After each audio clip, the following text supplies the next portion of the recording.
고린도전서 13장 드디어 13절까지 왔습니다. 13절 말씀 우리 같이 한 목소리로 말씀을 읽도록하겠습니다.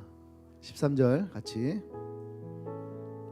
다 찾으셨나요? 자, 같이 시작. 그런즉 믿음, 소망, 사랑 이 세 가지는 항상 있을 것인데 그 중에 제일은 사랑이라. 아멘, 아멘, 할렐루야. 옆 사람에게 선포하세요. 그 중에 제일은 사랑입니다. 아멘. 네. 자, 말씀 제목 읽어볼까요? 시작. 네. 그 중에 제일은 사랑입니다. 그런데 왜 사랑일까? 네. 왜 사랑일까요?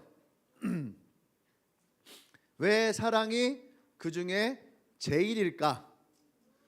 믿음. 교회에서는 믿음을 강요하지 않습니까? 강조하지 않습니까? 또 결국 교회는 천국에 갈 소망을 갖고 사는 거 아닙니까?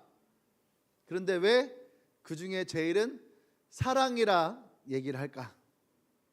왜 그 중에 제일은 사랑일까? 네, 오늘 여러분과 함께 이 이야기가 좀 풀려지길 원해요. 아멘. 12장을 보면은요, 12장 맨 끝에 이렇게 나와요. 너희는 더욱 큰 은사를 사모하라. 내가 또한 가장 좋은 길을 너희에게 보이리라. 그러니까 가장 큰 은사를 사모하라. 가장 좋은 길을 내가 너에게 보일 것이다. 그러면서 13장이 시작이 돼요. 사랑이란 어떤 것인지에 대해 얘기해요. 그리고 14장 1절에 가면은 그 사랑을 추구하며 13장의 사랑을 추구하며 신령한 것들을 사모하되 특별히 예언하려고 하라. 이렇게 얘기가 나와요. 그러니까 어떻게 보면은 12장과 14장 사이에 13장을 끼워 넣은 것 같은 느낌. 지금 한참 막 은사 얘기하고 막 이런 얘기 하거든요. 근데 갑자기 거기다가 사랑을 딱 집어넣어 버린 거예요. 그러니까 이것은 어떻게 되냐? 이 글을 쓴 작가의 의도가 분명하게 있는 것이다. 그럼 왜 그 의도를 가지고 13장에 우리가 흔히 얘기하는 사랑장이라는 것을 넣었을까? 지금까지 우리는 사랑이라고 하는 것이 은사라고 생각해 본 적이 없어요. 사랑은 감정이고, 그죠? 사랑은 하나님이 우리를 사랑하시는 거고, 또 우리는 이웃을 사랑하는 거고. 그 사랑이라고 하는 것은 그러한 용도로 우리가 생각을 했지, 사랑을 은사라고 생각해 본 적이 없단 말이에요.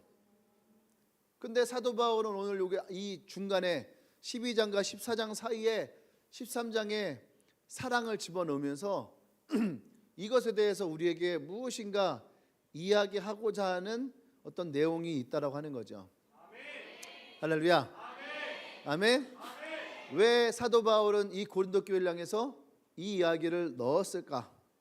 우리가 오늘 그것을 좀 함께 나누기를 원합니다. 고린도 교회는 좀 문제가 많았던 교회예요. 고린도 교회는 이렇게 상업적으로도 굉장히 발달된, 또 무역이 되게 발달된 도시예요. 그러다 보니까 사람들이 많이 왕래를 하거든요. 많이 왕래를 하다 보니까 여러 가지 문화가 막 섞여 있는 거예요. 그 사도 바울이 복음을 전할 때에도 이미 그 안에는 여러 가지 혼합되어져 있는 문화들이 있어요. 종교적인 문화들이 그 안에 자리 잡혀 있는 거죠.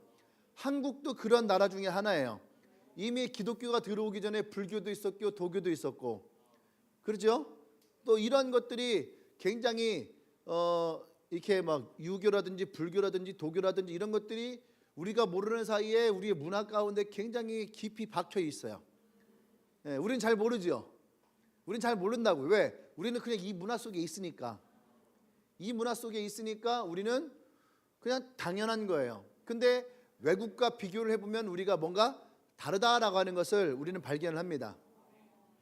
그 중에 한 가지가 뭐냐면 한국은 특별하게 새벽 기도회라는 게 있어요. 새벽에 기도할 수 있어요. 그런데 새벽 기도회, 새벽 예배를 있는 거는 거의 한국이 처음이었어요. 외국에서는 별로 이런 게 있는, 왜? 외국은 그냥 개인적으로 자기가 기도하고 싶으면 기도하면 되는 거예요.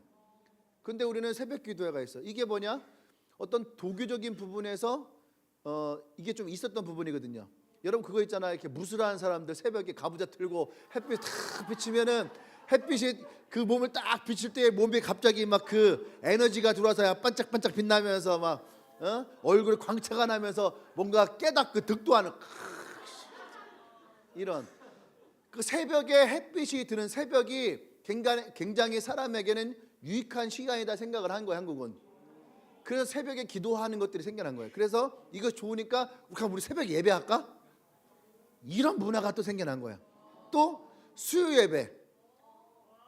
한국 사람들은 3일 지나면 까먹어. 그래서 수요일 날 한번 예배 더 드려.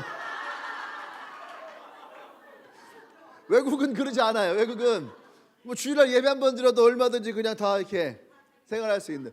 그러니까 이게 되게 독특한 문화예요.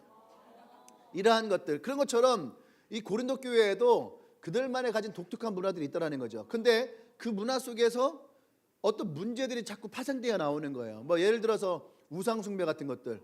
아까 얘기했던 것처럼 옛날에는 교회 다니는 사람들 집에도 막 이렇게 명택 같은 거 붙여놓고 이춘대길 이런 거 막 써놔 붙이기도 하고. 왜 그게 문화였으니까. 그죠? 또 뭐 동짓날에 팥죽 해 먹기도 하고. 왜 팥죽 해 먹어? 그 귀신 내쫓으려고. 근데 우리는 그냥 음식 문화니까 이런 것들, 이러한 것들이 그러니까 막 정월대보름에 이게 쥐불놀이 같은 거 하는 것들 이런 게 다 어떻게 보면은 되게 미신적인 게 많은 거죠. 또 우리 교회 다니면서도 다 밤에는 소뚜 깎으면 안 돼. 그럼 맞아요, 틀려요? 왜? 손톱은 사람의 어떤 형상을 만들 수 있는. 그 옛날에 그런 게 있거든. 손톱 가지고 사람을 이렇게 만드는, 귀신 만드는 이런 거 드라마 나오잖아요. 예. 또 손톱을 뭐 그 쥐가 이런 거 먹으면 사람이 되고 뭐 이런 거. 이런 문화들이 우리도 모르는 사이에 있는 거야. 그러니까 밤에 소뚜 깎으면 안 돼. 엄마들이 그러거든요. 아이, 밤에 소뚜 깎는 거 아니야? 뭐 이런 거. 아, 리액션 좋았어요. 또 뭐 그런 거 있잖아. 우리 뭐 이렇게 하면 빨간 옷 같은 거 잘 입으면 안 되고. 빨간 옷, 그지? 그 다음에 검은색 옷. 지금은 우리 교회는 검은색을 좋아하잖아. 검은색 옷을 많이 입지만 옛날에 검은색 옷을 입지 않았었어요. 왜냐하면 장례식 가야 되니까. 이제 그런 것들. 지금은 검은 옷이 되게 패션적인 느낌을 갖고 있지만 옛날에 검정색은 장례식에 대한 그런 느낌. 이런 문화들. 그러니까 이 고린도 교회도요, 그런 문화들이 계속 내재해 있었다는 거예요. 우상 숭배에 대한 것들, 음행에 대한 것들, 뭐 이혼에 대한 것들, 싸우는 문제들, 또 당을 짓는 문제들, 뭐 여러 가지 율법적인 것들, 뭐 이런 것들이 그냥 막 섞여 있더라는 거죠. 그러다 보니까 이들 안에 계속 문제가 있어요. 사도 바울은 그래서 고린도 교회를 3번 방문했고요, 편지를 4번을 썼어요. 그럼에도 불구하고 계속 뭔가가 이 고린도 교회 안에서 문제들이 형성되고 있다라는 거죠. 그래서 12장까지 끝내고 나서 사도 바울이 여러 가지 대안을 얘기를 했어요. 너희가 왜 싸우는 자 아니? 이럴 땐 이래야 되고 이럴 땐 이래야 되고 막 이 대안을 막 얘기를 했어요. 그리고 나서 12장을 끝낼 때에 사도 바울이 이것 가지고는 해결되지 않아. 그 곰곰이 생각해 보니까 왜 너희들에게 이런 문제가 계속 있을까? 어떻게 하면 이 문제를 해결할 수 있을까? 라고 하면서 사도 바울이 제시한 것이 뭐였냐면 가만히 보니까 사랑이 없더라. 이 사람들에게 믿음도 있어요. 소망도 있어요. 믿음도 있고 소망도 있는데 자세히 보니까 뭐예요? 사랑이 없더라 이거예요. 그래서 이 고린도서 13장에 너희들이 은사가 있어도, 너희들이 뛰어나도, 너희들이 어떤 구제를 해도 사랑이 없으면은 그거 아무 소용이 없는 거야. 그죠? 또 사랑은 뭐예요? 오래 참아야 되는데 참질 않아. 뭔가 잘못하면 나는 되게 솔직한 사람이거든. 그러면서 그 사람들의 단점들, 약점들, 실수들을 다 지적하는 거야. 그러니까 어떻게 공동체 안에서 상처를 받는 거야. 힘들어하고 아파하고 이러한 문제들이 해결되지 않는 거죠. 이 사람들이 믿음이 없다는 거 아니에요. 소망이 없다는 것도 아니에요. 그런데 그 안에, 이 공동체 안에 참다운 사랑이 없더라는 거죠. 그러면 사랑이 있으면 이 문제가 다 해결되느냐? 아니에요. 여전히 사랑은 있어도 문제가 해결되는 것은 아니에요. 단 사랑이 있을 때에 이 문제를 해결할 수 있는 키가 있다라는 거예요. 아멘. 그래서 믿음과 소망과 사랑이 있는데 그 중에 제일은 사랑이라 하면서 이들에게 믿음과 소망, 그리고 사랑에 대한 이야기를 해요. 보세요. 믿음, 소망, 사랑 이 세 가지는 항상 있을 것인데 이 세 가지가 항상 있대요. 이 항상 있다라고 하는 이 단어의 뜻이 메노라는 거예요. 메노. 헬라어로 메노. 주어진 장소, 주어진 상황, 주어진 관계 속에서 어떠한 것이 머물고 거하고 계속하고 거주하고 남아있다. 다시 말해서 믿음, 소망, 사랑은요, 사람이 살아가는 모든 생활 환경 가운데에 항상 있을 거라는 거예요. 신앙에서만 있는 것이 아니라 그 삶 속에서도 이 믿음, 소망, 사랑은 항상 우리 안에 있다라고 하는 겁니다. 그러면 우리는 믿음이 무엇인가, 소망이 무엇인가, 사랑이 무엇인가를 알아야지 돼요. 근데 이것들 안에서 왜 그러면 사랑이 제일 중요하다라고 얘기하는 것도 우리는 알아야 되는 거예요. 그럼 첫 번째 믿음이란 무엇이냐? 히브리서 11장 1절에서 믿음은 바라는 것들의 실상이요 보이지 않는 것들의 증거다. 이렇게 얘기를 해요. 이게 무슨 말이에요? 좀 더 쉽게 얘기하면은 믿음이라는 것은요, 하나님이 우리에게 주는 어떤 축복이 있다라는 거예요. 믿음을 가진 자들에게 하나님이 주시는 축복이 있는데 이 축복은 뭐냐? 불가능한 것을 가능하게 하고 없는 것을 있게 만들고 보지 못하는 것들을 보게 하고 죽은 자를 살리고 병든 것을 고치고 할렐루야. 이러한 것들이 믿음을 통해서 하나님이 우리에게 주시는 축복이라고 하는 거예요. 아멘. 그래서 믿음의 세계는 이성이거나 혹은 합리적이지 않아요. 믿음의 세계는 이성적이거나 합리적이지 않아요. 하나님을 믿지 않는 사람들은 어떻게 해요? 그 사람들의 기준은요 항상 믿음이 아니에요. 이성이에요. 이성적으로 또 합리적이에요. 합리적으로 이렇게 얘기를 합니다. 세상은 합리성을 중심으로 움직인다 이렇게 생각을 해요. 그럽니까? 근데 여러분 그 합리성에는요 또 그 이성에는요 절대 기적은 존재하지 않아요. 합리적인 세계에, 이성적인 세계에 기적이 있다면 그것은 이미 합리성을 깨트려 버려요. 이성적이지 않아요.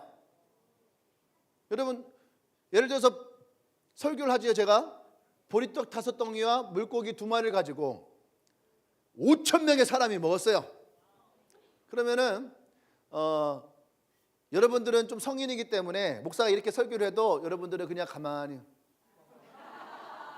왜? 내가 무한하지 않도록. 근데 아이들은 달라요. 아이들은 순수하기 때문에 이성적이고 합리적인 삶을 살아왔던 아이들은요 이것에 즉각적으로 반응을 합니다. 에이씨 그런 게 어딨어. 뻥치지 마요. 어느 날 제가 수련회 설교하는데 내가 여러 번 얘기했잖아요. 예수님이 물 위를 걷고 오셨습니다. 또 앞에 있는 애가 아이 뻥치지 마. 봤어요? 이러는. 봤어요? 예수님이 베드로가 물 위를 때 워라. 베드로가 물 위를 그었습니다. 그러니까 앞에 있는 놈이 에이 목사님 봤어요? 베드로가 물 위를 걷는 거 봤어요? 왜 이렇게 얘기를 해요? 물론 내가 그래 죽이고 싶었죠. 나는 인간적으로 죽이고 싶은 마음이 있죠. 발로 한 대 차고 싶고 손을 뻗으면 닿을 곳에 있고. 그런데 보세요. 그 아이들은요 어린아이일수록 되게 순수하기 때문에 즉각적인 반응이 나와요. 왜? 자기의 이성에 맞지 않고 합리적으로 맞지 않으니까. 자기 혼자서도 떡 5개 먹을 수 있고 물고기 2마리 먹을 수 있거든. 그래 안 그래요? 그렇잖아. 자기 혼자서 얼마든지 먹을 수 있어요. 근데 그걸 5,000명이 먹었다고 하니까 믿을 수가 없는 거죠. 무리를 걸었다고 하니까 믿을 수가 없는 거예요. 그러니까 이성과 합리성에는 뭐가 없는 거예요? 기적이 없는 거예요. 그러면 과연 우리는 진짜로 이성과 합리적인 사람인가? 라고 하는 질문에 여러분은 뭐라고 대답하실래요? 난 되게 이성적이고 난 합리적인 사람이다 이렇게 말할 수 있어요? 아마 그렇게 생각할 수 있을 거예요. 이성과 합리적인 것이 되게 세련되어지고 되게 현실적이고 그 다음에 뭔가 세상을 살아가는 데에 당연한 것처럼 느껴질 수 있어요. 한번 예를 들어 봅시다. 정말로 내가 그런 사람인가? 여러분의 가족 중에 어떤 사람이 병원에 가는데 병원 의사가 그러는 거예요. 우리 드라마 보면 그런 거 나오잖아요. 길어야 1년입니다. 어떤 사형 선고를 딱 받아요. 그러면 여러분 되게 이성적이고 합리적이잖아. 예를 들어서 부모님이 그렇게 의사가 길어야 1년입니다. 딱 해놓으면은 아버지 의사 선생님이 그러시는데 아버지 길어야 1년이래요.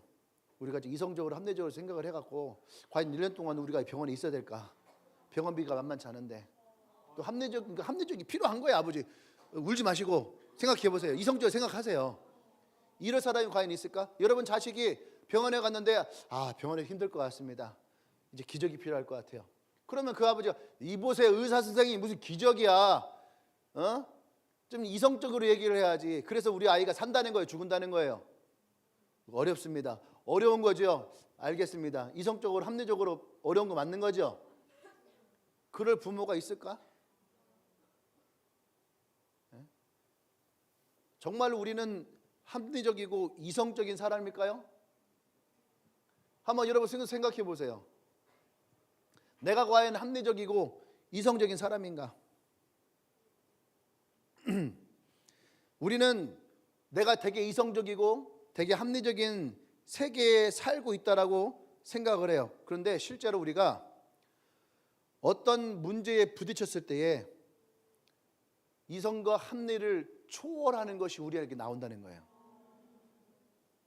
내가 사랑하는 사람이 이런 병이 걸렸는데 병원에서 이런 진단을 받았는데 그냥 내가 이성적으로 판단해서 해결할 수 없습니다. 합리적으로 생각해서 이제 더 이상 안 됩니다. 어떤 위협 가운데에서 어쩔 수 없는 거지. 이렇게 받아들일 사람은 없다는 거예요. 우리는 평상시에 되게 이성적이고 합리적인 것 같다 생각하지만 실제로 우리의 인생에 위기를 만나고 폭풍을 만나고 죽음을 만나고 절망이 부딪히면 이성과 합리를 찾지 않아요. 그 순간 이성과 합리는 잃어버리고 어떻게 해요? 초월적인 세계로, 다시 말해서 믿음의 세계로 우리는 들어가게 되는 거예요. 이거는 누구나 마찬가지라는 얘기예요.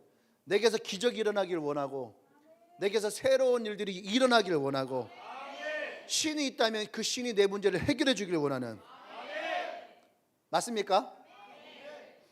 여러분 얼마나 많은 현대인들이요 불안과 근심과 걱정과 스트레스와 초조함으로 잠을 못 자는지 몰라요. 우울증, 불면증 이런 것들이 얼마나 많은지 몰라요. 이런 것들을 우리가 이성적으로 합리적으로 어떻게 해결할 수 있어요?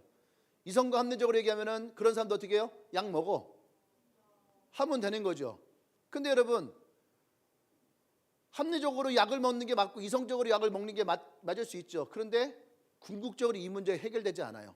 오히려 오랜 시간 동안 약을 복용하게 되면은 우리의 생각과 우리의 삶은 더 많이 파괴돼. 왜? 그건 신경계통의 약이기 때문에 우리의 신경이 더 마비가 되고, 그러면 더 많은 약을 써야 되고 더 많은 약을 쓰면은 온전한 정신보다는 온전치 못할 때가 더 많아져요. 궁극적으로 해결되지 않는다는 얘기예요. 여전히 우리에게 문제가 남아있다는 얘기죠. 또 우리 모든 언젠가 죽음을 맞이하게 됩니다. 그러면 죽음 이후에 이 문제에 대해서는 누가 답을 줄 수 있을까?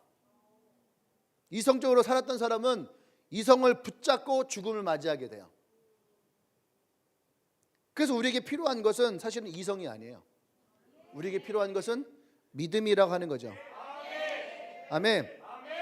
그래서 그 말씀을 붙들고 보이지 않는 것을 보고 바라는 것을 볼 수 있는 것, 이것이 믿음의 세계예요. 우리가 어려움을 당하고 힘든 일을 당했을 때 우리가 보고 싶은 게 그것이 아니에요? 병들었을 때 이 병이 낫는 거, 문제가 생겼을 때 문제가 해결되어지는 거, 아멘. 내 힘으로 되지 않는 것, 초월적인 힘에 의해서 해결되어지는 것, 이것이 진짜 우리가 바라고 또 원하는 믿음의 세계 아닙니까? 그러니까 내가 이성적이고 합리적인 사람이라고 하는 그 생각을 내려놔야지 돼요. 우리는 어느 누구나 다 초월적인 생각 가운데 나가기를 원하잖아요. 하다못해 복권 하나 샀을 때도 복권이 당첨되기를 원하잖아. 그죠? 복권이 당첨되기 원하는 것은요, 여러분들이 벼락 맞는 확률보다 더 높을 수 있어. 차라리 산후에 가서 벼락 맞는 게 빠를 수 있어. 그러잖아요. 그것도 뭐예요? 초월적인 걸 원하는 거예요. 인간의 마음에 내재되어 있는 것, 그건 뭐예요? 초월적인 것, 믿음의 세계에 들어가고자 하는 마음이 있다라는 거죠. 또 믿음이 우리에게 주는 축복이 두 번째가 뭐가 있냐면은 믿어지지 않던 그 하나님이 믿어지게 되는 거예요. 되게 이성적이고 합리적인데 하나님을 거부하죠. 어떻게 하나님께서 천지를 창조할 수 있을까? 어떻게 예수님이 무리를 걸을 수 있을까? 어떻게 물고기 2마리와 보리떡 5개로 5천 명을 먹일 수가 있을까? 어떻게 죽은 자가 살아날 수 있을까?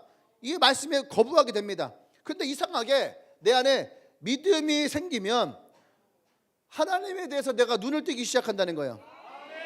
하나님을 생각하면 어렵고 힘들었던 것들이 내 마음 안에서 풀릴 것이라는 생각이 들고, 또 내 마음에 어떤 평안함이 찾아와요. 그리고 그 하나님이 믿어지게 되는 거죠. 내 마음의 문이 하나님께 열리게 되는 경험을 하게 되는 거예요. 1년에 한두 번 겨우 교회를 뿌리는데 요즘에는 교회를 좀 더 자주 오고 있어. 왜 그럴까? 왜 그럴까? 믿음이 생겨나고 있는 거야. 할렐루야. 옆에 있는 그 사람이 있다면 이렇게 얘기하세요. 당신에게 새로운 믿음이 일어나고 있습니다. 믿음이 없으면 뭐하러 이 시간에 여기 와 있어? 안 그래요? 나도 설교 준비하냐고 4시 5시에 자잖아. 그러면은 아침에 9시 예배니까 그 전에 일어나야 되거든. 나도 항상 갈등해. 그냥 아프다고 할까?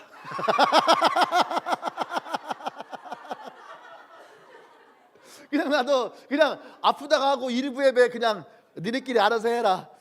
나중에 설교 다시 들어라. 이러고 싶은 생각이 정말로 거짓말 하나도 안 하고 매주 생겨 매주.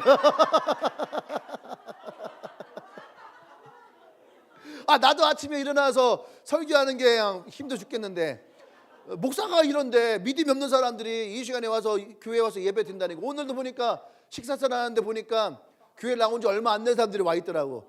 근데 아침에 9시 와서 나도 일어나기 힘들어 죽겠는데 그 애들이 와서 예배를 드리고 있는 거야. 왜 올까? 그 믿음이 있기 때문에, 믿음이 생기고 있기 때문에. 아멘.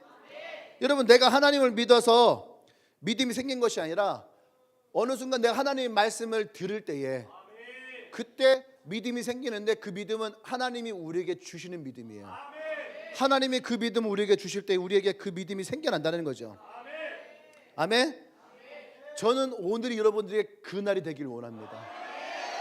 옆 사람에게 오늘 당신이 그날이길 원합니다. 할렐루야. 네. 하나님으로부터 믿음이 생겨나는 날, 오늘 여러분들에게 그런 날이 되기를 원해요. 믿음이 있으면 자꾸만 하나님에 대해서 좋은 생각이 난다니까. 하나님에 대해서 좋은 생각이 들어요.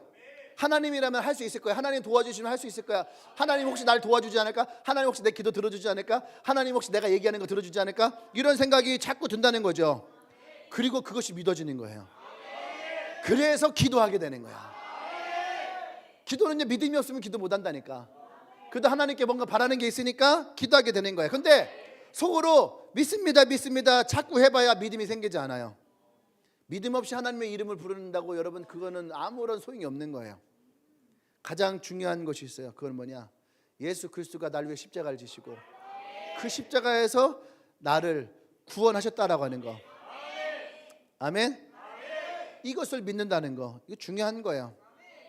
근데 여러분, 사실을 이런 엉터리를 어떻게 믿어? 예수님이 십자가에서 나를 위해 죽었다. 근데 그 예수님을 믿으면 내가 구원 얻는다. 얼마나 엉터리야. 한국 사람도 아니야.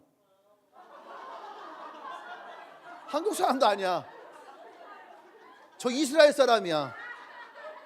이스라엘 사람인데 나를 보고 이렇게 나를 보고 눈을 마주치고 내가 너를 죽을게, 이렇게 얘기하고 죽은 것도 아니야. 2000년 전에 죽었어. 2000년 전에. 2000년 전에 죽은 사람인데, 그지? 2000년 전에 죽은 그 사람을 내가 믿으면, 지금 현재 내가 믿으면 내가 구원 얻는다. 이거 얼마나 엉터리야. 근데 신기하죠. 근데 그게 믿어진다니까. 이렇게 생각해도 이게 되게 엉터리인데, 그게 어느 날 믿어지게 돼. 십자가에 못 박혀 죽은 것을 내가 믿어지게 되고, 그리고 그 예수님을 내가 마음에 모시면은 내가 구원 얻는다. 이게 얼마나 이성적으로 받아들이기 힘든 일이에요. 안 그래요? 되게 받아들이기 힘들어요. 그래서 저는 어떻게 당신 하나님 믿었습니까? 라고 얘기를 하면은요, 난 어떻게 믿었지? 이렇게 생각을 하게 돼요. 이렇게 생각을 하다 보면요, 되게 감동이 될 때가 있어요. 와, 어떻게 이성적으로 이게 믿어지기가 되게 힘든 건데 내 안에 그 믿음이 있네. 그 생각을 하면은 되게 감동적이에요. 이 말도 안 되는 이야기를 내가 어떻게 받아들이고, 어떻게 예수님을 믿게 되고, 어떻게 기적을 받아들이고, 어떻게 내가 소망을 갖게 되고, 어떻게 하나님을 믿게 되었는지 도무지 이해가 되지 않아. 근데 더 큰 문제는 뭔지 알아요? 내가 목사가 됐다는 거야.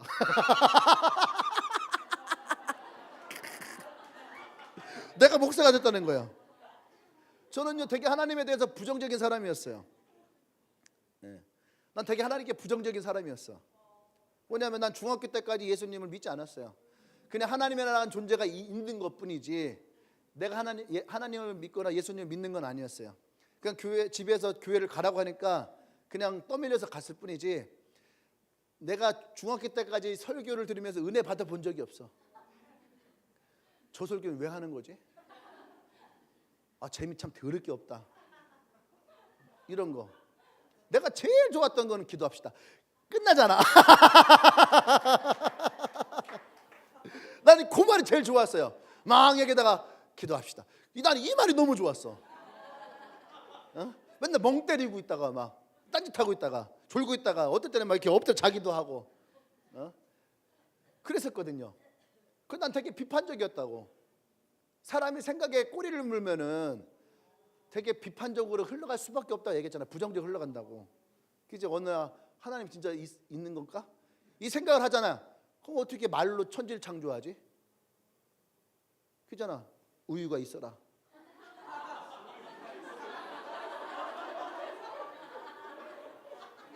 아이패드 있어봐라. 자동차야 생길지어다.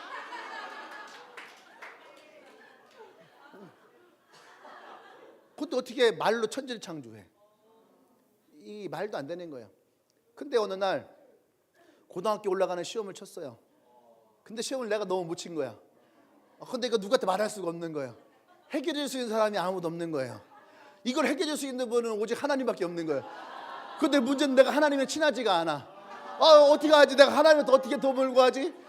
그러다가 어떻게 해요? 사람이 궁색하면은요 길이 나오는 거야. 그냥 밤에 불을 딱 끄고 있는데 야광 십자가가 식상 위에서 딱 보이는 거야. 어떻게? 나한테 모르게 무릎을 딱 꿇었어. 그리고 두 손을 딱 모았어요. 그리고 어떻게 하냐면 하나님 한 번만 도와주세요. 나 고등학교 떨어지면 죽어요. 나 한 번만 도와주세요. 나 시험에 붙여주면은 내가 진짜 교회 열심히 다닐게요. 하나님께 딜을 했어요. 46일 동안을 46일 동안 매일 무릎 꿇고 하나님 도와주세요. 아무도 못 보잖아. 그냥 내가 그 하나님 앞에, 그 전까지는 하나님 앞에 한 번도 무릎을 꿇어본 적도 없고 두 손 모아 기도해 본 적도 없어. 근데 내가 어떤 아까 얘기했잖아요. 고난이 찾아오니까, 해결할 수 없는 문제가 찾아오니까 내가 어떻게 해요? 믿음의 사람이 되는 거야. 믿음의 사람이, 믿음이 엄청 좋은 사람도 아니야. 무릎 꿇고 하나님 도와주세요. 하나님과 딜을 하는 사람. 근데 하나님은요 그 순간에 어떻게 해요? 그 딜을 받아주세요. 딜을 받아주시고 내 기도를 응답해 주시는 거야. 근데 더 놀라운 건 뭔지 알아요? 사람은 뭔가 약속을 하잖아. 야, 내가 너 도와줬으면 너 약속 지켜야 될 거 아니야. 내가 너 학교 보내줬으니까 너 약속 지켜야 될 거 아니야. 오늘부터 매일 나와. 이래야 되는데 하나님은 한 번도 내가 약속한 것에 대해서 지적하지 않아요. 그것에 대해서 나에게 요구하지 않아요. 근데 더 신기한 건 뭔지 알아요? 하나님은 한 번도 요구하지 않는데 나는 그날부터 정말로 매일 교회를 갔어요. 네. 하나님이 내게 그거 시키지도 않았어. 근데 매일 그냥 교회를 가는 거야. 그게 더 기적 같아. 네. 그러면서 하나님을 알게 되고 하나님을 가까이 하게 되고, 그죠? 도저히 이해할 수 없는 삶 속에서 내가 하나님을 바라보게 되고, 어느 날 내가 하나님에 대해서 비판적이었는데 긍정적인 사람이 돼요. 그리고 수련회에 가서 어느 날 내가 눈물을 흘리고 있는 거예요. 그러면서 남자로서는 하지 말아야 될 말들을 하고 있는 거예요. 예수님 사랑해요. 하나님 사랑해요. 하는 이 말도 안 되는 일들이 나에게서 일어났다는 거예요. 어떻게 생각해, 고등학교 2학년 그 사춘기에 막 이게 가오가 막 살아있는 그때에 이게 고등학교 1학년 때 막 그거 막 그래갖고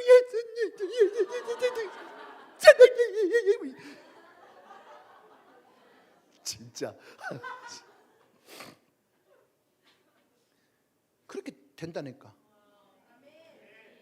그리고 내가 어떤 일이 잘 되지 못해도 더 하나님을 바라보고 감사하게 되고. 이것을 어떻게 설명할 수 있을까? 이걸 어떻게 설명할 수 있을까요? 그죠? 이 믿음의 세계는요, 도저히 상식적으로 설명할 수 없고 이해가 되지 않아요. 그죠? 이건 손으로 잡으려도 잡을 수가 없는 거야. 동의할 수가 없는 거야. 이어령이라는 교수님이 있어요. 이분은 88 올림픽을 혼자서 계획하신 분이에요. 천재 중에 천재예요. 그래서 이어령이라는 교수님은 그때 당시 삼성전자보다 가치가 더 있던 분이었어요. 한 사람이 삼성전자 전체보다 삼성보다 가치가 있는 분이라는 평가를 받았던 분이에요. 그리고 이분은요, 항상 종교를 조롱했던 분이에요. 그런데 어느 날 이분이 예수를 믿게 돼요. 자기 친구들이 자기를 조롱할까 봐 세례도 일본 가서 받고 오신 분이에요. 진짜로 일본 가서 세례 받았어. 자기 아는 사람들 다 지성인이잖아. 이 사람들이 뭐라 할까 봐 일본에서 세례를 받고 왔어요. 그리고 나서부터 이 사람은 완전히 크리스찬도 변해버려요. 그러니까 그분을 알고 있던 모든 지성인들이 뭐라고 하냐면 이어령이 미쳤다. 우리가 알고 있는 이어령이 맞는가? 그렇게 했어요. 근데 그분이 하나님을 만나고 나면서 자신이 쓰기 시작하는 거예요. 자기도 예수를 만나기 전까지는 이런 일들이 절대 나에게는 일어나지 않을 것이다 생각을 했는데, 하나님을 딱 만나는 순간부터 자기 인생과 운명이 바뀐 거예요. 마지막 죽음을 맞이하는 그 순간까지도 이어령 교수님은 복음을 얘기하고 하나님을 얘기하고, 그리고 마지막 죽음을 맞이합니다. 아멘. 그분이 마지막 했던 인터뷰 같은 거 한번 보시면 나와요. 마지막 죽음을 맞이할 때 이분은 정말 평안하게 이제 하나님이 부르실 그때를 기다리면서, 그리고 자신의 딸을 만날 것을 기대하면서 죽음을 맞이하는 모습이 나와요. 우리가 상식적으로 이해되지 않는 것이죠. 근데 내 안에 예수님이 들어오시면, 내 안에 하나님의 사랑이 들어오면, 여러분, 이 믿음의 세계가 열려요. 믿음의 세계가 열려요. 그러니까 믿음이 없는 사람들은 이 세계를 몰라요. 그 믿음을 아는 사람들은 이 세계가 있어요. 믿음이 없는 사람들은 우연만을 찾아다니는 인생이에요. 그죠? 근데 믿음 있는 사람들은 기적을 경험하게 돼요. 나에게도 하나님을 만나고 난 다음에 내가 경험할 수 없는 초자연적인 일들을 정말 많이 경험을 해요. 할렐루야. 이것은 뭐라고 다 말할 수가 없어요. 믿음의 세계에 들어온 사람만이 이게 대화가 돼요. 우리 그렇잖아요. 게임의 세계에 들어간 사람이 게임 얘기하는 거잖아. 그죠? 안 그래요? 게임 세계에 들어오는 사람들은 게임 세계 얘기할 수가 없어. 스포츠 세계에 들어온 사람, 야구의 세계에 들어온 사람은 야구를 얘기할 수 있고, 축구의 세계에 들어온 사람들은 축구를 얘기할 수가 있는 거예요. 근데 들어오지 않은 사람들에겐 얘기할 수 없는 거야. 그 믿음의 세계도 마찬가지예요. 아무리 얘기해도 자기가 이성적이고 합리적이고 하면은, 아무리 우리가 믿음을 얘기를 해도 그 사람들이 바라볼 때는요, 하찮아, 나약한 사람들, 그죠? 의지박약아들, 이렇게 얘기를 해요. 근데 믿음이 들어온 사람들은요, 그 믿음을 경험하니까 더 그 하나님을 더 의지하고 바라볼 수밖에 없어요. 의지박약아는 믿음 있는 사람이 아니에요. 사실은 이성적이고 합리적인 사람들이 더 의지박약아들이에요. 아니, 그렇게 의지가 강력한 사람들이라면, 아까 얘기했잖아요. 문제가 생겼을 때 왜 초자연적인 것을 원하고, 진짜 기적을 원해. 안 그래? 로또 붙들고 제발 이걸 왜 해? 화투장 붙들고 화토님 이거 왜 해? 안 그래? 이거 하면 안 되는 거야. 자기가 의지가 있고 이성적이고 합리적이면 그 일들을 하지 말아야 돼요. 그죠? 그러니까 믿음의 세계는 믿음 있는 자들이 들어오게 돼 있어요. 그래서 여러분에게 믿음이 필요한 거예요. 두 번째 가면 소망이 무엇이냐? 소망이 무엇이냐? 소망은 미래를 여는 문이요, 절망을 절망시키는 능력이다. 내가 써놔야 돼, 써놔야 돼. 아, 슈트 하나 찍을까?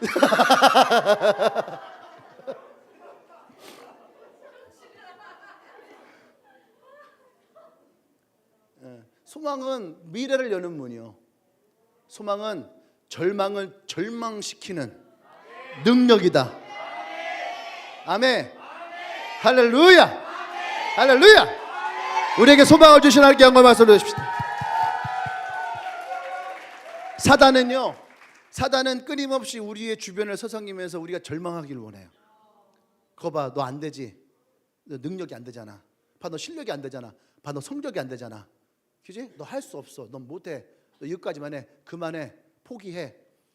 우리의 소망을 어떻게든지 꺾으려고, 어떻게든지 우리를 무너뜨리고, 어떻게든지 우리의 절망에 가르치는 거예요.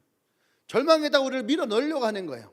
그런데 하나님의 소망이 우리에게 들어오면은 그 절망을 어떻게 해요? 사단의 절망을 어떻게 절망시켜 버리는 거야. 네가 아무리 나에게 짓거려도 하나님의 소망이 있으면 나는 쓰러지지 않는다, 난 넘어지지 않는다, 난 포기하지 않는다, 난 다시 일어선다, 난 다시 달려갈 것이다. 할렐루야. 이것이 소망이에요. 나를 절망시키려고 했던 사단을 절망시키는 거, 이것이 하나님의 소망이에요. 할렐루야. 여러분, 이 소망이 우리에게 있어야 되는 거야. 우리 그런 사람이 돼야 되는 거야. 여러분 생각해 보세요. 사단은 하나님이 요셉이 꿈을 꿨을 때 요셉을 죽이려고 그랬어요. 왜? 하나님의 꿈이 요셉에게 있는 걸 알았으니까. 그러니까 이 요셉이 이 꿈을 가지고 살아가면 돼, 안 돼요? 안 되는 거야. 요셉의 꿈을 빼앗아야 되는 거야. 믿음을 빼앗고 그를 절망에다 빠뜨려야 돼요. 그래서 어떻게 합니까? 그의 형제들을 이용해요. 그래서 형제들이 이 요셉을 죽이려고 그랬어요. 그리고 요셉을 노예로 팔았어요. 그러면 이제 사단이 생각을 하겠죠. 형들로부터 버림을 받고 죽임을 당하려고 했고, 이제 노예로 팔렸으니까 이제 자기 인생에 대해서 어떻게 한탄해야 되고 저주해야 되는 거야. 자기 인생을 저주하고, 내가 왜 이런 생활을 살아야 되나? 나는 아버지 집에서 귀한 자식을 살았는데 왜 내가 여기 와서 이 저주를 받으면서 이런 인생을 살아야 되나? 요셉이 그렇게 생각을 해야 되는 거야. 그 요셉한테 가서, 요셉 봐라, 네가 이런 꿈을 꿨잖아. 그러니까 네가 이런 인생 되는 거야. 그러니까 네 하나님을 저주해라. 그리고 너 더 이상 하나님 믿지 마. 그리고 너의 꿈도 이제 끝났어. 봐, 이 노예 생활하면서 그 꿈을 어떻게 꿔? 네 꿈도 끝이야. 요셉을 향해서 이제 딱 웃어. 근데 요셉이 어떻게 해요? 그 얘기도 절망해야 할 줄 알았는데 갑자기 요셉이 네 마님 하고 막 나가. 네 마님, 알겠습니다, 제가 열심히 할게요. 또 막 하고. 이거 미친놈 맞나 이거? 절망하고 주저앉고 울어도 지금 시원찮은데 이놈의 새끼가 이거 웃고 다니네? 웃으면 네가 웃음이 나와 지금? 야, 그리고 네가 지금 열심히 할 때야? 지금 포기해야 되고, 응? 그리고 있잖아요, 막 의자에 묶여서 아무것도 할 수 없는 인생처럼 가면서 고통스럽게 죽고 가야 되는데, 이놈의 새끼는 내 마님 하고 쫓아다니면서 막 이제 알겠습니다, 제가 곧바로 하겠습니다 막 하고 이 노예 인생을 즐기고 있어. 이제 노예가 즐기는 거야? 그러면서 어떻게 해요? 요셉이 다시 기도하는 거야. 하나님, 내 하나님을 믿습니다. 하나님, 내게 주신 꿈을 하나님 이루실 것을 믿습니다. 옆에서 사단이 그러는 거야. 아, 그거 아니라고. 그거 아니란 말이야 임마. 그때마다 요셉은 하나님, 나보다 날 더 잘하시죠. 주님이 나의 길을 나보다 더 잘하시죠. 하나님 나를 인도하실 것 내가 믿습니다. 할렐루야. 아멘.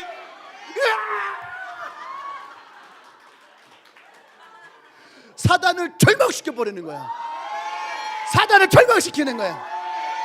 할렐루야. 할렐루야. 이게 소망이에요. 사단의 절망을 절망시켜 버리는 거, 이것이 소망이에요. 하나님 왜 우리에게 이 소망을 주시느냐?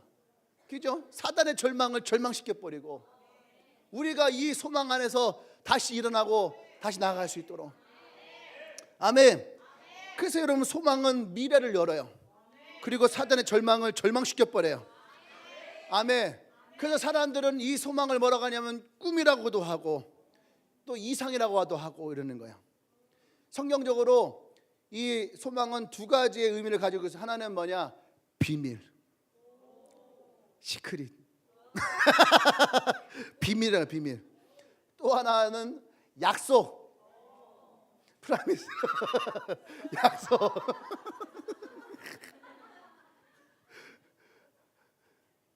이 비밀, 약속. 하나님께서는 골로새서 1장 27절에 이 비밀스러운 영광을 나와 여러분들에게서 예수 그리스도를 통해서 나누기를 원해요. 그리고 우리 모두가 이 비밀 가운데에서 하나님을 바라보고 그 영광을 누리기를 원해요. 아멘. 비밀이라는 것이요, 비밀. 근데 이 비밀은 다 드러난 것이 아니에요. 비밀이 드러나면 비밀이 아니지. 비밀은 감춰져 있으니까 아직 내가 알 수 없는 거, 그죠? 그 비밀이 있는 거죠. 아직 드러나지 않았기 때문에. 근데 이것은 미래적인 의미가 있는 거예요. 그죠? 그래서 비밀의 내용은 소망을 만들어내. 슈퍼마리오 같은 거 보세요. 어디까지 가야 된다라고 하는 소망은 있어. 근데 그 길을 어떻게 되는지 알 수가 없어. 그 길마다 무엇이 감춰져 있는지 알 수가 없어. 그러니까 띠릭띠릭띠릭 똥 하면서 똥 하면서 뭐가 나 그때마다 그 비밀이 하나씩 하나씩 풀리는 거야. 여러분, 그렇게 생각해놓고 내 삶을 뒤로 돌아보세요. 그러면은 슈퍼마리오와 같이 내가 지금 여기까지 와 있는데 하나님이 그 중간중간에 우리를 어떻게 인도하셨는가? 그 중간중간 하나님이 우리의 이 비밀스러운 것들을 어떻게 여셔서 우리까지 왔는가? 이것을 보게 되면요, 놀라워요. 아멘. 그런 사람들은 소망을 놓을 수가 없어요. 또 앞에 하나님이 나를 위해서 무엇을 준비했는가? 또 나의 삶 가운데 하나님이 무엇이 있는가? 두렵고 떨리는 마음이 있지만 또 소망하는 마음이 그 안에 생기는 거예요. 아멘. 그래서 여러분, 크리스천들은요, 영원한 비밀이 있는 거예요. 아직 우리는 천국을 가본 적이 없어요. 그런데 천국까지 가는 이 길에 하나님은 나를 어떻게 인도하실 것이냐? 안 그래요? 천국 갈 때까지 하나님이 나를 어떻게 인도할 것이냐? 예수 그리스도는 나를 어떻게 인도할 것이냐? 우리는 예수를 믿지만 예수를 다 아는 것은 아니에요. 그 시간마다 그 예수님으로 다시 만나는 거예요. 그 예수님을 만나며, 그죠? 그 예수님 안에서 우리는 비밀을 한 가지 한 가지씩 발견해 나가게 되어지는 거예요. 아멘. 그리고 마지막 천국에 이르는 그 소망을 이룰 때, 아멘, 그때 하나님의 이 소망은 우리 가운데서 가장 빛나게 되어질 거예요. 아멘. 또 히브리서 6장 19절에 보면은 우리가 가진 이 소망은 안전하고 확실한 영혼의 닷과 같아서 휘장 안으로 들어가게 된다라고 하는 얘기가 있어요. 다시 말해, 소망은요, 영혼의 닷이라는 거예요. 소망은 영혼의 닷이에요. 우리 영혼이 닷이라는 게 뭔지 알죠? 바람이 불면은 이 힘에 의해서 쭉 가는 거예요. 소망은 바로 그런 거라는 거예요. 소망이 없으면 닷이 없어요. 그러면 우리는요, 헤매는 거예요. 믿음은 보세요. 믿음이 있고 소망이 없잖아요. 그러면요, 이 사람은요, 방향을 잃어요. 마치 닷이 사라진 것처럼 방향을 잃어서 어디로 가야 될지 모르는 거야. 믿음은 있는데 소망이 없어요. 이런 믿음은 굉장히 위험해지는 거예요. 또 믿음은 없어요. 근데 소망만 있어. 다시 말해서 바람은 없고 닷만 있어요.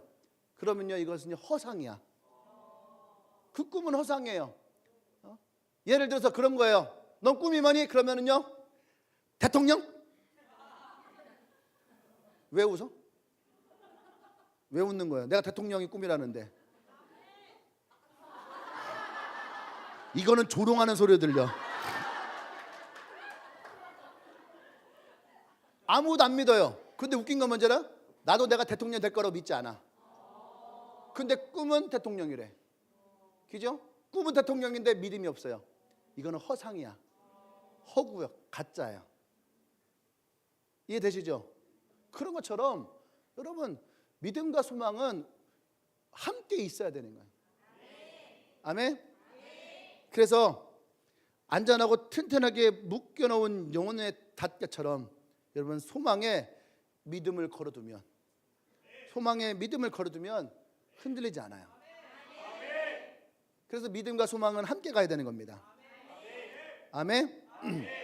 그리스도인들은 천국을 향해서 그 믿음을 쌓고 소망을 가진 사람들이에요.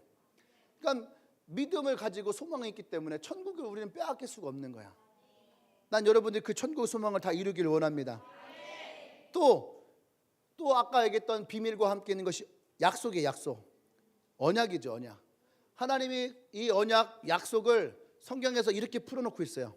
이게 뭐냐면은 구원, 회복, 치유, 평안, 천국, 생명, 기쁨, 이러한 것들로 하나님은 우리에게 풀어놓고 있다는 얘기예요. 수없이 많은 약속들이 성경에는 기록되어 있어요. 약속과 이 소망의 중심에는요 예수 그리스도가 있어요. 그래서 예수 그리스도는 2000년 전에만 계셨던 것이 아니라 지금도 우리에게 계시고, 또 지금만 있는 것이 아니라 앞으로도 우리와 함께 하시겠다라고 하는 거예요.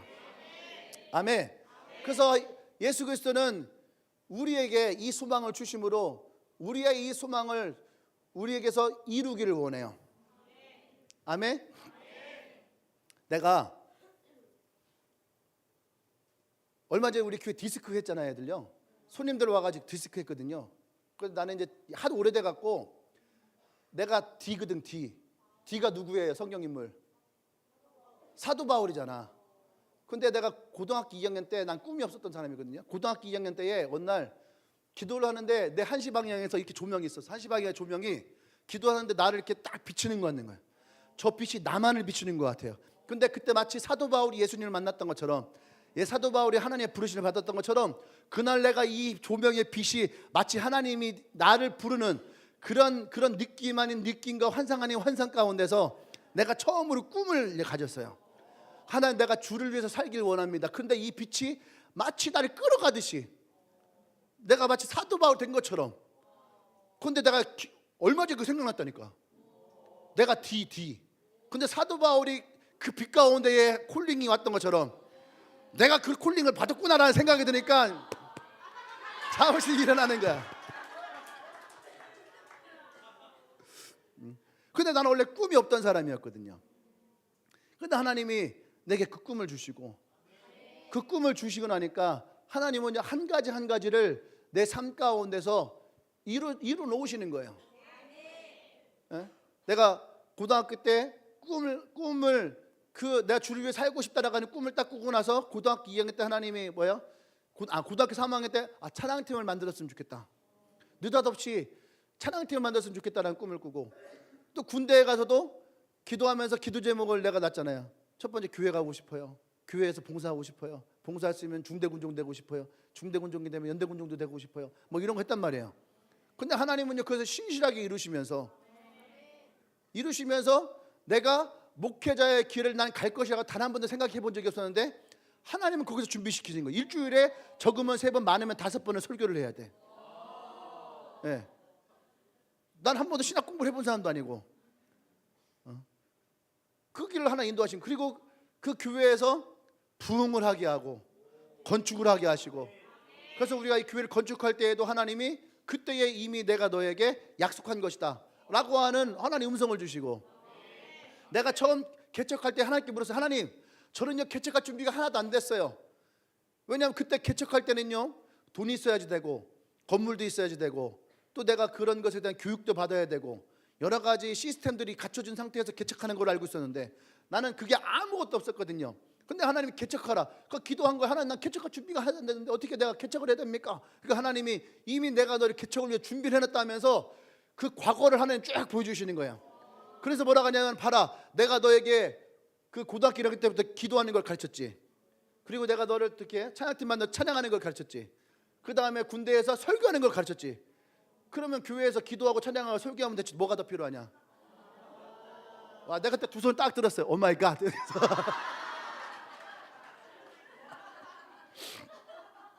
하나님은 우리에게 소망을 주시면서 그 소망을 신실하게 이루어 가신다라는 거예요. 할렐루야. 마지막 세 번째, 사랑은 무엇이냐?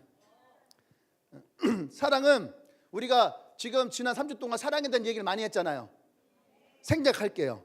여러분 궁금한 사람들은 그 3주 동안의 설교를 들어보시면 돼요. 그러면서 그 이야기의 결론은 뭐였느냐? 하나님은 사랑이시다. 하나님은 사랑이시다라는 거예요. 왜 믿음과 소망과 사랑 중에 그 중에 제일은 사랑이라고 했을까? 믿음도 소망도 하나님이 우리를 구원하시고자 하는 하나님의 사랑의 마음에서 우리에게 주어지는 거야. 왜 내게 믿음을 줄까? 믿는 자에게는 하나님의 자녀가 되는 권세가 주어져요. 왜 믿는 자에게 하나님의 자녀가 되는 권세가 주어질까? 그것은 하나님이 자녀를 사랑하듯이. 그래서 우리에게 믿음을 주는 거예요. 왜 우리에게 소망을 줄까? 믿는 사람들이 하나님의 그 천국도 이 땅에서 하나님의 삶을 살아가는 데에 절망하지 않도록, 알겠잖아요. 절망 가운데에 넘어지지 않도록 우리에게 소망을 주어서 우리를 다시 일어나게 하고 우리에게 다시 우리의 힘을 주고. 아멘. 이것을 위해서 필요한 것이 뭐예요? 사랑이라는 거예요. 한 사람도 멸망치 않기 위해서 하나님의 사랑을 우리에게 주셨다라는 거죠. 우리를 사랑하시기 위해서 자신이 직접 십자가를 지시면서 내가 너를 얼마나 사랑하는지를 보이셨다라고 하는 거예요. 그 하나님의 사랑을 우리에게 주심으로 말미암아 우리에게 믿음을 주시고 소망을 주셔서 사랑을 통해서 이것을 완성케 하는 데에, 그래서 사랑이 우리에게 필요하다라고 하는 거예요. 그래서 하나님의 사랑은 영원한 거예요. 하나님의 사랑은 조건이 없는 거예요. 하나님의 사랑은 헌신적입니다. 희생적입니다. 하나님의 사랑은 변함이 없어요. 신실하십니다. 누구든지 하나님의 사랑 안에 들어오면은 실망하는 사람도 없고 낭망하는 사람도 없어요. 상처받는 사람도 없어요. 그래서 하나님의 사랑이 필요한 거예요. 여러분, 엄마가 아기를 낳잖아요. 얼마나 힘든 줄 알아요? 물론 우리는 애를 안 낳았기 때문에 모르잖아. 근데 엄마들은 애를 낳으면 그렇게 힘들다는 거예요. 세상에서 가장 힘든 것 중에 하나가 아기를 낳는 거예요. 근데 아기를 낳는데 아기는 엄마를 사랑하는 존재일까요? 아니에요. 아기는 되게 이기적인 존재예요. 자기의 필요에 의해서 엄마가 필요한 거야. 근데 엄마는 그 이기적인 아이를 어떻게 해요? 사랑한다는, 조건 없이 사랑하는 거예요. 헌신적이에요. 희생적이에요. 내가 잠을 잘못 못 자도 이 아이들 얼마나 이기적인지 알아요? 2시간에 한 번씩 일어나서 젖을 먹어야 돼. 얼마나 이기적인지. 지가 불편하면요 울어요. 우려잡게 계속. 나 불편해! 불편하다고! 하면서 막 엄마는. 얼마나 이기적인지 몰라요. 저를 위해서 엄마를 이용해요. 그런데 엄마는 그 무거운 몸을 이끌고 아이를 위해서 밤새도록 끌어안고 붙들고. 왜? 사랑하니까. 하나님의 사랑은 그와 같은 거예요. 지난주에 얘기했죠. 하나님의 사랑은 엄마 아빠의 사랑과 같이 우리에게 희생적인 헌신적인 사랑이라는 거예요. 아멘. 이 사랑을 우리에게 하나님은 주신다는 거예요. 조건이 없다는 얘기예요. 무조건적으로 사랑한다는 거예요. 아멘. 근데 우리가 상처를 받는 것은 하나님 사랑 때문에 상처받는 것이 아니에요. 인간적인 사랑 때문에 상처를 받는 거예요. 인간은 누구나 누구를 막론하고 조건적이고 순간적이에요. 그래서 인간의 사랑은 되게 감정적이에요. 내가 기분이 좋으면 사랑하고 기분 나쁘면, 그렇잖아요. 내가 먹을 걸 많이 주면 사랑하고 먹을 걸 덜 주면 덜 사랑하고, 그죠? 내가 먹을 걸 제 걸 내가 뺏어 먹으면 미워하고, 그죠? 내 거를 내어주면 사랑하고. 그러니까 사랑이 나오면 되게 감정적이에요. 여러분 친구들까지 봐봐요. 맛있는 걸 먹어. 고기를 먹는데 친구가 나보다 고기를 더 빨리 많이 먹어. 그러면 나도 모르게 그 친구가 미워. 돈은 똑같이 내는데. 근데 그 친구가 먹을 걸 포기하고 나에게 더 주는 거야. 너 더 먹어가고 자기 거 스테이크를 반 잘라서 줘봐. 그러면요, 와, 그 친구 왜 이렇게 사랑스러워. 너무 고마워. 너무 좋아. 사람의 마음은 그 정도로 되게 감정적인 거예요. 별거 아닌 것인데 되게 감정적이에요. 진짜 지숙이를 보면서 너 지숙이 이렇게 머리가 크냐? 그러면 어떻게 해요? 되게 감정적이에요. 사람의 마음은 그 감정적이기 때문에 거기에서 상처가 오는 거야. 이해되십니까? 그 상처가 우리 가운데 찾아오는 거예요. 하나님의 사랑은 그렇지 않다는 얘기예요. 하나님의 사랑은 감정적이지 않아요. 하나님의 사랑은 의지적이에요.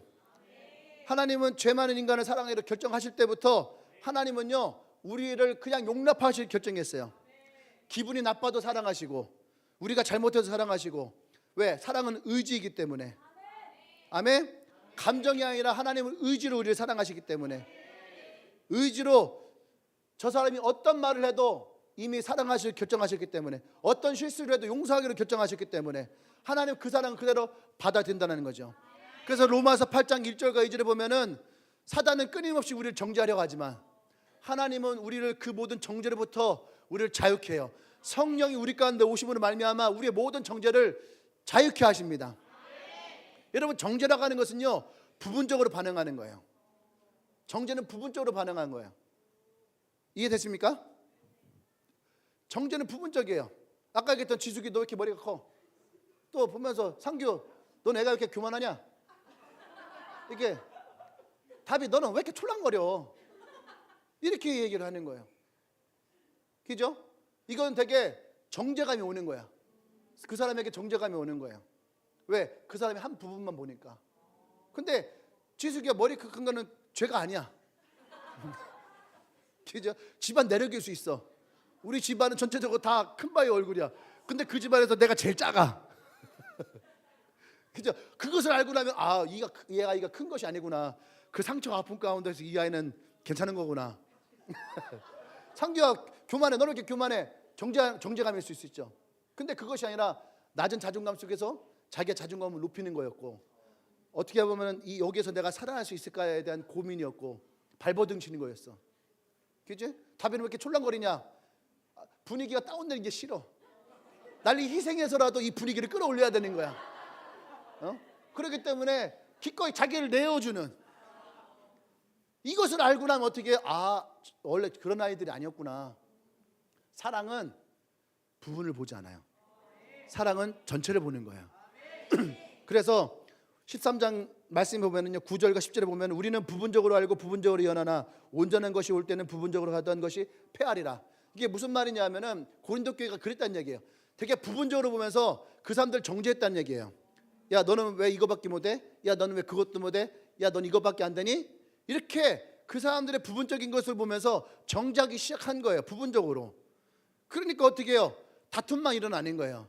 믿음이 있어도 또 소망이 있어도 사랑이 없으니까 이들이 자꾸 부분적으로 자꾸 지적질만 하고 비판하기 시작하는 거죠. 그러니까 사도 바울이 뭐라는 거예요? 그렇지 않다는 거예요. 사랑은 전체를 보는 거다.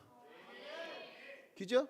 그래서 온전한, 그 밑에 뒤에 이제 또 말씀 보면은요, 어린아이들은 젖만 먹어요. 왜? 부분적인 거야. 근데 성숙한 사람들은요, 전체를 보는 거예요. 죽도 먹고 고기도 먹고 밥도 먹고. 그래서 이 뒷말이 이렇게 나오는 거예요. 그렇기 때문에 여러분, 사랑은 절대로 한 부분만을 보는 것이 아니라는 얘기예요. 사랑은 성숙하게 그 모든 것을 볼 수 있어야 되는 거예요. 아멘. 그래서 하나님의 사랑이 우리 가운데 찾아오면 우리는 전체를 보게 돼 있는 거예요. 어느 날 30대 중반의 남자가 지하철을 탔어요. 어린 4살짜리 아이와 아들과 함께 지하철 탔어요. 이 사람이 붙들고선 뭐 이렇게 때리고 있는 거예요. 그 사이에 4살짜리 아들은요, 지하철을 회짓고 다니면서 선녀 발도 받고 아가씨들 막 치마도 덜치기고 막 떠들고 막 그래서 막 떠들 놀다 막 이러는 거예요. 그러니까 사람들이 참다가 너무 화가 난 거예요. 또 어떤 아줌마가 아저씨 진짜 해줘도 너무하네. 애가 이렇게도 막 떠들고 장난치고 다니면은 좀 말리던가 뭐라고 하던가 해야지. 어떻게 아빠가 돼가지고 그렇게 서 있기만 해. 너무한 거 아니에요? 뭐 이랬어요. 화를 막 낸 거야. 그 사람들도 눈을 보면은요, 다 원망의 눈치로 아저씨를 보고 있는 거야. 이 아저씨 죄송합니다. 죄송합니다 하면서 뭐라고 하냐면은 사실은 오늘 이 아이 엄마의 장례식 날이었어요. 갑자기 아내가 죽고 너무 혼란스럽고, 그래서 어떻게 이제 저 아이를 내가 혼자서 어떻게 키워야 되는지 나도 너무나 막막해갖고 지금 어떻게 살아야 될지 몰라갖고 지금 내가 정신줄을 놓고 있었습니다. 죄송합니다 이렇게 했어요. 그랬더니 사람들이 그 말을 듣는 순간 어떻게 됐겠어요? 모든 사람들의 마음이 변했어요. 여전히 아이는 떠들고 다니면서 막 발 밟고 다니고 막 그러고 있는데 상황은 하나도 바뀐 것이 없지만 그들의 마음이 바뀌기 시작한 거예요. 그들의 눈이 원망과 불만의 눈이었다가 이야기를 듣는 순간 어떻게 해요? 이 사람은 치근하고 이렇게 떠들고 장난치고 있는, 엄마가 죽었는데도 그것도 모르고 지금 막 웃고 떠들고 장난치고 막 놀고 있는, 장난감 가지고 놀고 있는 저희 천진난만한 아이를 볼 때 얼마나 어떻게 해요? 불쌍하고, 그치? 앞으로 어떻게 살아가야 될지 걱정되고, 그 아빠를 보면서 되게 긍휼, 어떻게 남자 혼자서 아이를 키울까, 그런 마음들, 치근한 마음들이 일어나기 시작하는 거예요. 불과 조금 전까지만 해도 그 아이의 장난치는 것 때문에 이 사람들은 다 이 한 사람을 정죄하고 있다는 거예요. 왜? 부분적인 것만 보니까. 근데 이 이야기를 듣고 나니까 어떻게 해요? 전체를 보고 나니까 불쌍해지는 거예요. 그래서 여러분, 사랑은요 부분적이지 않아요.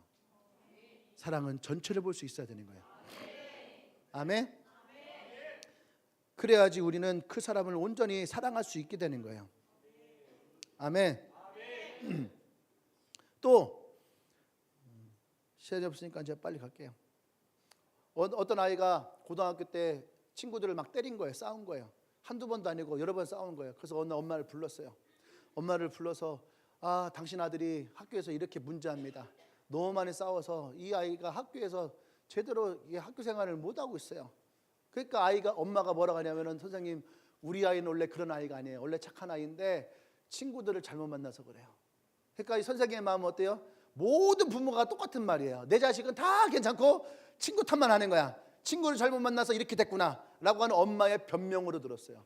그래서 엄마가 얘기하는 거예요. 사실은 아이가 5살 때에 우리가 이혼을 했습니다. 그래서 5살 때에 아이를 제가 데리고 왔어요. 근데 키우는데 혼자 키우는 게 너무 힘들어서 1년 키우다가 아이를 다시 아빠에게 보냈어요. 근데 아빠가 또 아이를 혼자서 키웠어요. 근데 아이도 1년 동안 아이를 키우는데 아빠도 너무 힘들었는지 1년 만에 다시 우리에게 보냈어요. 그래서 그 아이가 10살이 될 때까지 이 아이는요 10번의 집을 왔다 갔다 한 거예요. 그러니까 10살의 아이가 감당할 수 없는 상처와 아픔을 이 아이는 받았어요. 그래서 이 아이에게는요 아빠에 대한 컴플렉스가 있어요. 그래서 싸웠던 아이들의 얘기를 들어보니까 이 컴플렉스를, 아버지에 대한 컴플렉스를 그 아이들이 건드린 거예요. 그러니까 우리 아이가 가해자인 동시에 사실은 피해자입니다. 그렇고 나서 얘기를 들어보니까 전체적인 얘기를 들었을 거 아니에요, 사정들을. 그 선생님이 처음에는 저 아이가 나쁜 놈이고 불량스러웠는데 이 얘기를 들어보니까 아이를 이해하게 되고 또 아이가 왜 그랬는지를 알게 되고 아이를 온전한 눈으로 바라볼 수 있게 되어지는 거예요.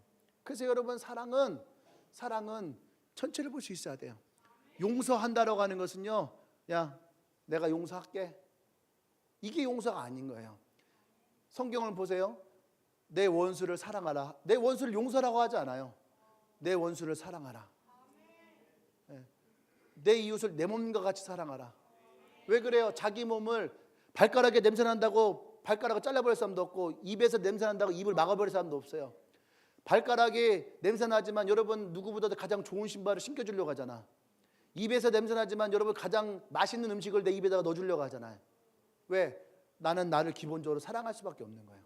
그렇기 때문에 온전한 사랑은 내 이웃을 내 몸과 같이 사랑하는 거예요. 냄새나고 더러운 것이 아니라 그 자체를 그냥 사랑하는 거, 그것이 사랑이라는 거예요. 우리는 이 말씀을 통해서 가장 중요한 것을 배워요. 그게 뭐냐면 하나님의 사랑이 바로 그런 사랑이라는 거예요. 하나님의 사랑은 우리에게 어떤 것을 조건을 걸지 않아요. 제시하지 않아요. 하나님은 우리를 용서할 때 네가 이거 잘못한 거를 내게 용서를 구하면 내가 너를 용서해 줄게 라고 말하지 않아요. 우리가 어떤 죄를 지었던, 어떤 상처를 가지고 있던, 어떤 아픔을 가지고 있던, 하나님은 나라고 하는 한 사람을 그대로 보기를 원해요. 아멘. 그래서 하나님은 십자가를 지실 때에도 우리에게 어떠한 단서와 조건도 걸지 않았어요. 혹시 내가 알지 못하는 어떤 상처와 아픔이 있는 것까지도 예수님 십자가에서 우리를 사랑하시며 우리를 구원하시기 원했다는 거예요. 아멘. 여러분, 왜 믿음과 소망과 사랑 중에 그 중에 제일은 사랑인지 아십니까? 그 하나님의 사랑이 나와 여러분들을 구원하시기 때문에, 그 하나님의 사랑은 어떠한 조건도 우리에게 달지 않기 때문에, 그 하나님의 사랑은 여전히 우리가 믿음의 삶을 살길 원하고 소망의 삶을 살길 원하고 그 하나님의 삶 속에서 나와 여러분 다시 일어나길 원하시기 때문에, 이 사랑으로 여러분들이 하나님 안에서 살아가길 원하기 때문에, 그래서 하나님은 우리에게 이 사랑을 주시기를 원해요. 믿음과 소망과 사랑은 항상 우리 가운데 있을 거예요. 하지만 진짜 우리에게 필요한 것은 하나님의 사랑이라고 하는 거예요. 또 여러분의 주위에 진짜 필요한 것은 그들은 여러분의 사랑이 필요하다는 거예요. 그래서 우리에게 사랑이 필요한 거예요, 여러분. 할렐루야. 그래서 하나님의 사랑이 오늘 우리 가운데 있어야 되는 거예요. 그 하나님의 사랑이 그래서 오늘 우리를 채워야 되는 거예요. 할렐루야. 한번 두 손을 가슴에 얹고 한번 눈을 감아보세요. 사람은요, 사랑하기 위해서 존재하는 거예요. 사랑받는 걸 싫어하는 사람은 단 한 명도 없어요. 누구나 다 그 사랑을 갈급해하고 사랑을 필요로 합니다. 근데 그 사랑을 온전하게 채워주는 사랑은 없다는 거예요. 아까 얘기했죠. 인간의 사랑은 감정적이에요. 순간적이에요. 지금은 나를 다 채워주는 것 같지만 어느 순간이 되면은 그것은 나를 채울 수 없어요. 어느 순간 내게 감동을 주지만 감동이 영원하지가 않아요. 하나님의 사랑은 영원하다는 얘기예요. 그 무엇과도 비교할 수 없는 그것이 바로 하나님의 사랑이에요. 그 하나님의 사랑이 여러분들을 사랑하십니다. 여러분들이 하나님의 사랑을 인정하고 받아들일 때에 여러분 마음 가운데에 그 텅 빈 공간이 하나님의 사랑으로 채워지게 될 거예요. 우울증이 걸리고 마음에 슬픔이 찾아오고 염려가 찾아오고 불안이 찾아와요. 괴로워요. 그래도 하나님은 끝까지 여러분들을 사랑하길 원합니다. 그 삶으로부터 치유되고 회복되길 원해요. 그래서 하나님은 지금도 나와 여러분들에게 그 사랑을 주시기를 원합니다. 아멘.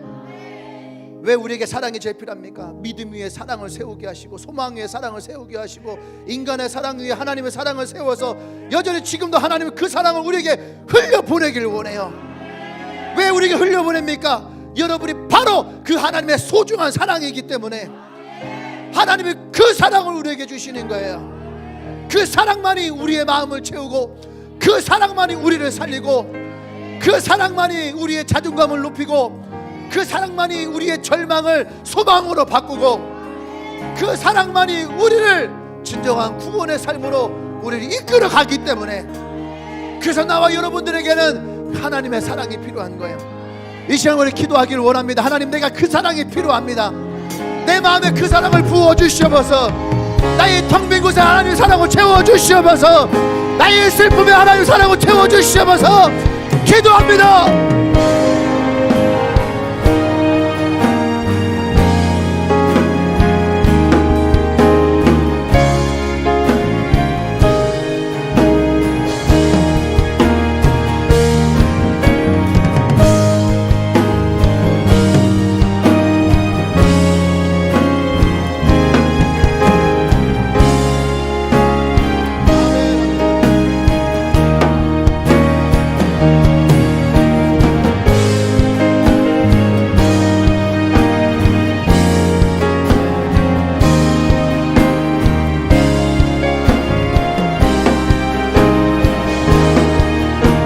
할렐루야. 우리 옆 사람 손을 잡아볼까요? 옆 사람 손을 잡고 이 시간 기도할 때에 하나님, 내게 주신 사랑으로 이 사람의 사랑을 하기를 원합니다. 아멘. 그 사랑으로 우리가 부분을 보는 것이 아니라 이 사람을 그냥 이 사람 자체를 사랑하기를 원합니다. 이 공동체 안에 그 사랑을 채워주시옵소서. 고린도 교회가 실수했던 그 실수가 이 교회 가운데 일어나지 않기를 원합니다. 하나님의 온전한 사랑을 우리에게 부어주시옵소서. 사랑의 공동체가 되게 하여 주시옵소서. 손잡고 있는 모든 영혼들이 하나님 사랑으로 가득 채워주시옵소서. 기도합니다.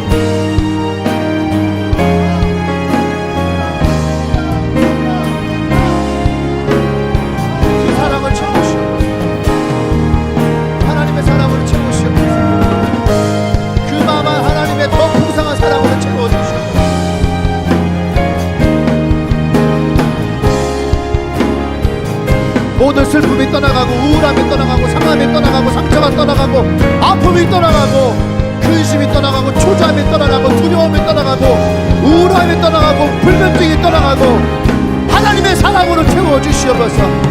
그 모든 공간이 하나님의 사랑으로 채워주시옵소서.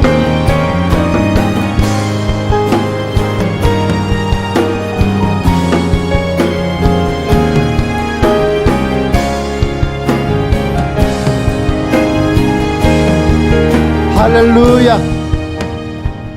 사랑하는 여러분, 그 사랑이 우리 교회 가운데 있기를 원해요. 여러분 셀과 공동체 가운데 있기를 원합니다. 그래서 서로가 서로를 채워줄 수 있는 어떤 한 부분 약함을 바라보고 단점을 바라보는 것이 아니라 그 단점과 약함까지도 우리가 그 사람으로 바라보고 섬기고 사랑하며 진정한 하나님의 사랑으로 우리가 더 풍성한 하나님 사랑을 이뤄갈 수 있는 믿음의 공동체가 되기를 원해요. 아멘. 그래서 오늘 여러분 그 사랑을 실천하세요. 그 사랑을 전하세요. 식사를 하고 나서 여러분 나가십시오. 하나님이 여러분을 얼마나 사랑하셔서 그 사랑의 선물로 여러분 아름다운 벚꽃들을 많이 피워놨어요. 그것을 바라보면서 사랑을 나누십시오. 고백하십시오. 그리고 아이스크림도 사주고 커피도 사주면서 여러분의 그 마음을 전하고 나누세요. 기쁨이 되어주세요. 즐거움이 되어주세요. 아멘. 그래서 하나님의 사랑이 온 우리 가운데에 더 풍성한 그런 행복한 그런 날이 되기를 원합니다. 할렐루야.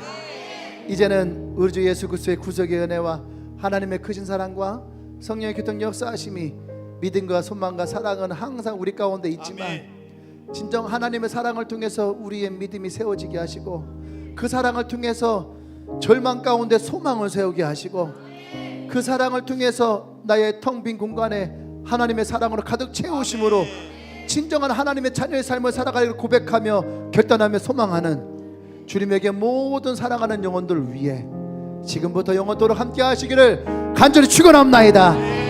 아멘. 할렐루야. 할렐루야. 우리 다 같이 일어나서 옆 사람에게 한번 안읍시다. 사랑합니다. 사랑합니다. 사랑합니다. 또 안아주세요. 사랑합니다.